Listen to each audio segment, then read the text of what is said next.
السلام علیکم ورحمۃ اللہ وبرکاتہ۔ نحمدہ ونصلی علی رسولہ الکریم، اما بعد۔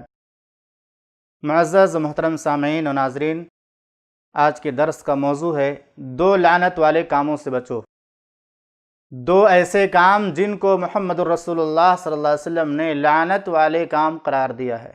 روایت حدیث اس طرح سے ہے، عن ابی ہریرہ رضی اللہ تعالی عنہ ان رسول اللہ صلی اللہ علیہ وسلم قال اتقوا اللاعنین قالوا وما اللاعنان قال الذي يتخلى في طریق الناس او في ظلهم، رواہ مسلم۔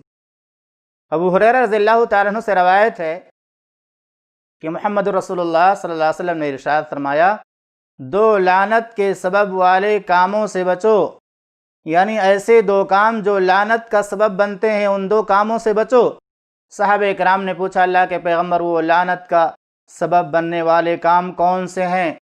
آپ نے فرمایا، الذی یتخلی فی طریق الناس و فی ظلہم، جو شخص پاخانہ کر دیتا ہے لوگوں کے راستے میں یا سائے میں۔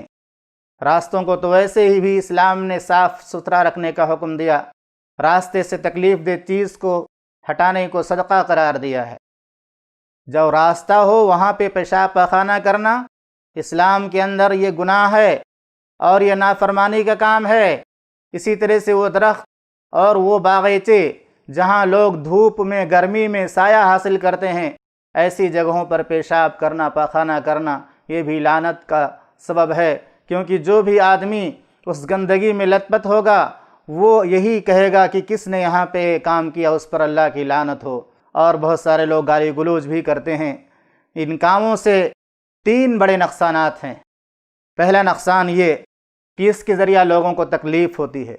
دوسرا نقصان یہ کہ اس کے ذریعہ مسلم محلوں کے اندر یا جو بھی محلے اور آبادیاں ہوں جہاں بھی اس طرح کے کام ہوتے ہوں، ان آبادیوں میں بیماریاں پھیل جاتی ہیں۔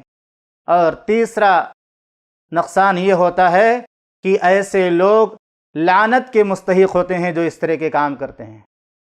ہم جب مسلم سماج اور معاشرے کا جائزہ لیتے ہیں، ہمیں یہ چیز نظر آتی ہے کہ یہ خرابیاں زیادہ تر مسلم محلوں میں پائی جاتی ہیں۔ مسلم گھرانوں میں یا مسلم آبادیوں کے پاس جو راستے ہوتے ہیں وہاں یہ زیادہ خرابیاں پائی جاتی ہیں۔ ہمیں تو سب سے زیادہ مثالی بننا چاہیے۔ ہمیں تو اپنے سماج اور معاشرے کو، اپنے گھروں کو، راستوں اور گلیوں کو صاف ستھرا رکھنا چاہیے، لیکن افسوس کہ آج ہم اور آپ ان باتوں کا خیال نہیں کرتے۔ اللہ تعالیٰ سے دعا ہے کہ رب العالمین ہمیں ان دو لعنت کے سبب بننے والے کاموں سے بچنے کی توفیق عطا فرما اور ایمان کے ساتھ موت نصیب فرما، آمین۔ وصلی اللہ علی النبی الکریم۔ السلام علیکم ورحمۃ اللہ وبرکاتہ۔